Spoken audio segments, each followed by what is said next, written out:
Okay, first of all, big shout out to Sarah. So well done putting out the challenge for us to do a BrewTube video on the BrewTube Facebook page. So here's mine, inspired by Big Banana's coconut porter, which is really great because that's all part of the community, sharing recipes and ideas and so on. So yeah, so absolutely inspired to try and do this. I've tried to be as faithful to his recipe as I can.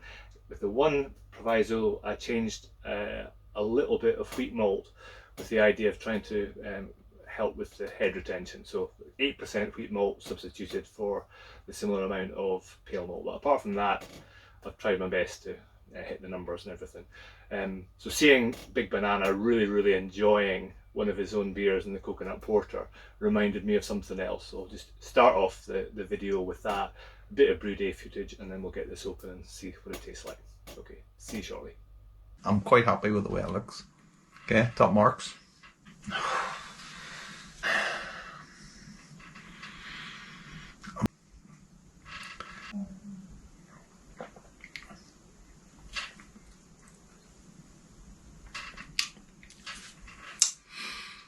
Okay, cheers on.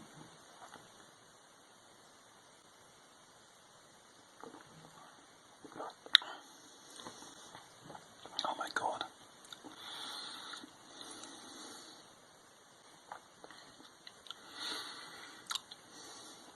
Oh my god, that was really good.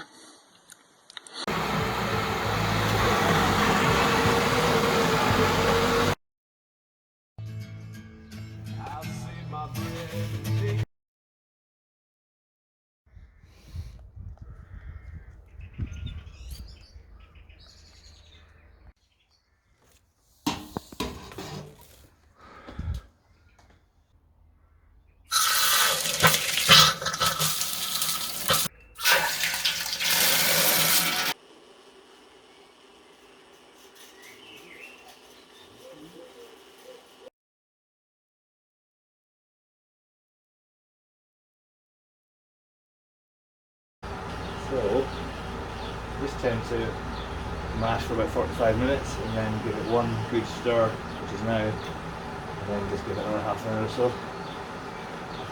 I'll talk you through the recirculation thing in a minute. I don't know if you can see that, but essentially I've got a bit of recirculation going into the mash through just a bit of pipe with some holes in the bottom, blocked off at the end, and the main flow going down the side of the bag here, because what I found was if I recirculated too much through the grain bed, it just gets stuck, and any efficiency gain that you get is just counteracted by a stuck sparge, so useless. So that's the solution I'm trying to come up with. Helpful if I stuck the probe back in. Yeah, so looking here, you just about see that. So a little bit of recirculation. Most of the flow is going down the side. Can you see that? Yeah, down there obviously. I think that's the pump going off, presumably. No, it's not. Put it up a little bit. There you go. So there's the ink bird. So target 67, maybe overshoots a little bit, which is, the target was 68, but I've gone for 67 on the probe. Sitting up, getting up to 66, so it's just about to go off hopefully. And compared to that, so trying to get these to match is always a problem. If you measure twice, you always get two different answers. But anyway, so the idea here, just to recap then, so you've obviously got the HLT going through the, essentially it's the heat exchanger really, and background into the top. So it seems to work. This is probably as good an opportunity as I've had to try and demonstrate it and get the numbers I'm looking for. So catch up later. Okay, so that's the yeast starter, just a normal stir plate thing. It started last Monday, tend to brew day on a Saturday, so heaps of yeast there. So I'll pour away about 300 mils of that and then mix it all up and then fill a little 160 ml bottle, which I'll show you in a minute. Right, I've poured away about 300 mils. What I'm going to do is going to give this a really good mix up, and then I'm going to fill up this little bottle, which is, I think it's a Britvic bottle or something. It's 160 mils. It's my birthday today. Say bye. And then it's like 1:30. Simply fill this up, and this will be the 11th generation of this, which is London ale yeast, which tends to be what I use for stouts.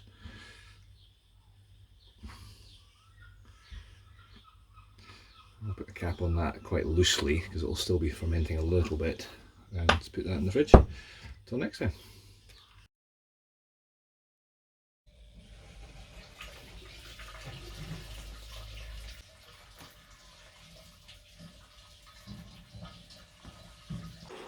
Okay, so now that the HLT has been recirculating through the heat exchanger essentially to keep the mash at a certain temperature, we can now disengage that and get ready for the sparge. So that just simply means turning off the HLT pump, which has just been recirculating just to keep that at constant temperature. We can switch it off here. Try to concentrate. Right, so I disconnect this one first. Let's put a little plug in there. Start it draining. And this one. It's hot.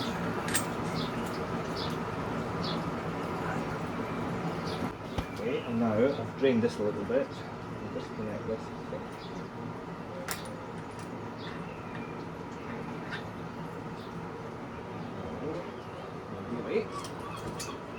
Almost like it's designed to fit. Alright, so there we have it.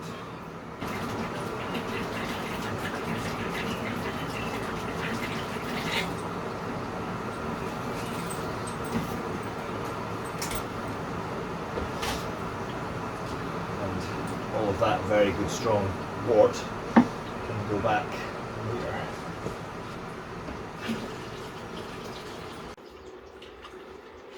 Okay, so this is what I use as my sort of sparge attachment. So it's clearly just off a watering can. It's the finest hose outlet, rose I think you call them, that I could find.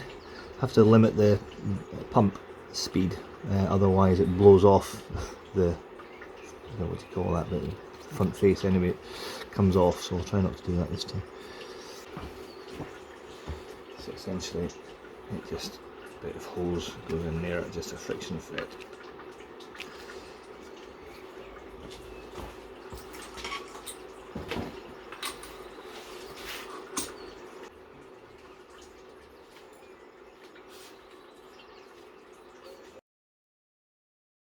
And get some footage of the sparge. Oh, there we are. Yeah. It's a little bit zoomy, isn't it? Right, here we go. Can you see that? Oh, you can just about see it there. Possibly. There you go. I don't know why it is, but one of the bits that I find most interesting on other people's brewing footage is how they manage their sparge. Anyway, here's how I do it. This is one of my favourite parts of a brew day. Did you know that? Okay.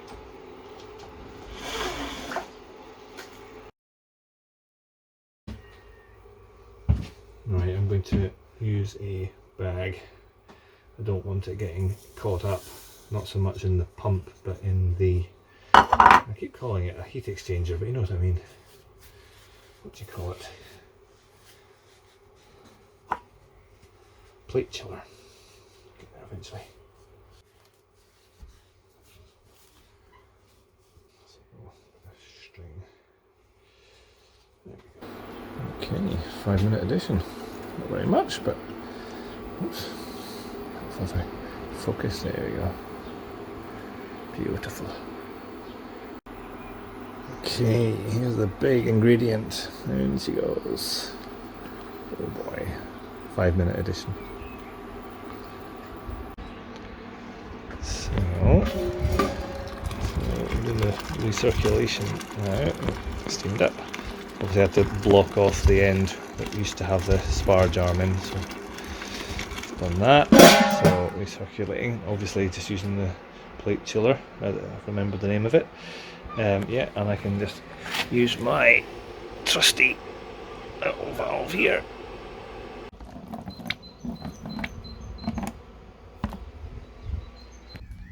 Okay, so here we go. Target of 1051. Oh, a bit higher. Right. So here we are. I'm just ready to pitch the yeast. So here's what's left. I'll let that settle all day. I'm just going to pour away most of that. Now, some people just would ditch that into their wort, but I'm not going to. Or wort. So I'm going to ditch that, most of it, and then just. So that is what we're using. And so here we are on the stone hearth. So coldest place in the house because the fermenting fridge is busy, as most people's are, I'm sure. I'm not going to have more than one, that's for sure. So here we go. Hey, do this. Look at that. Beauty.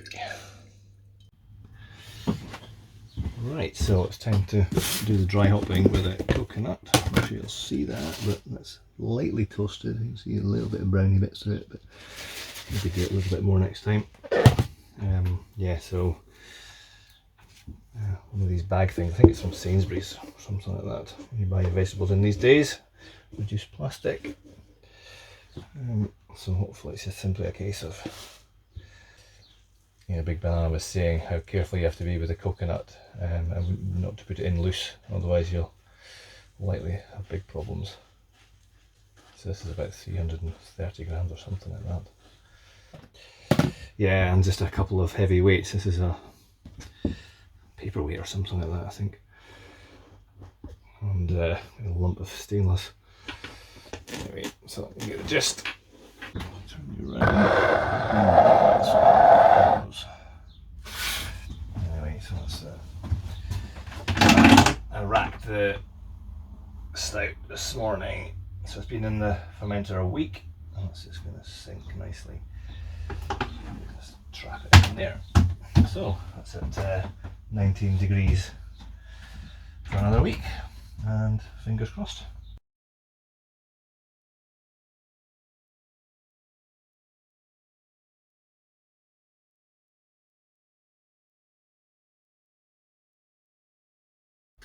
Okay, welcome back.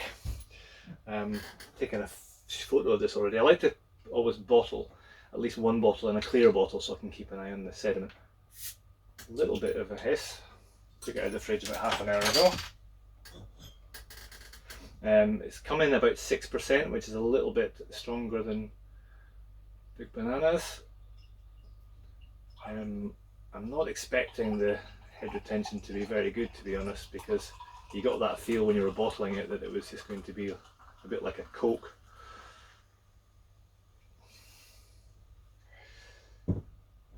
So I've done my best. I've got a nucleated glass here, so I might help myself a little bit. Well, it's come out all right, actually. See that, and you get the gist. You can barely see anything through it. It's very clear, and yeah, it's like a very dark brown.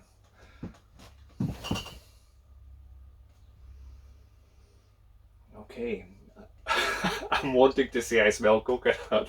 I don't. It just smells dark, like a stout. Yeah, exactly what I thought it was going to smell like. Because when I was bottling it, I was like, why am I not getting much coconut? I don't know. Maybe I didn't toast it enough or something. It smells. As I said, it smells okay. It looks good. So anyway, cheers. Anyway, well done to the community and everything. It's good fun to do these things. It's good fun to watch people's videos. So anyway, here's my one. Anyway, cheers to you all.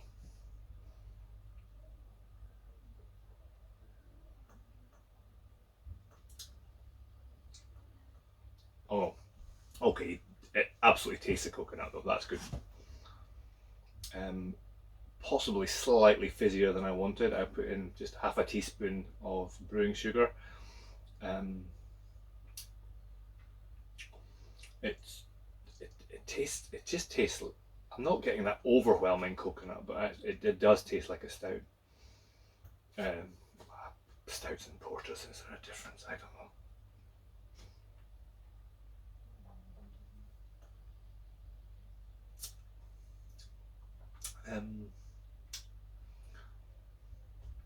I don't think this is going to win any competitions. No, I'll probably send one to Big Banana anyway, let him try it, but I don't think it's anything like his one. I've never tried his one, but it's not that good. So it's how I've done it, I think.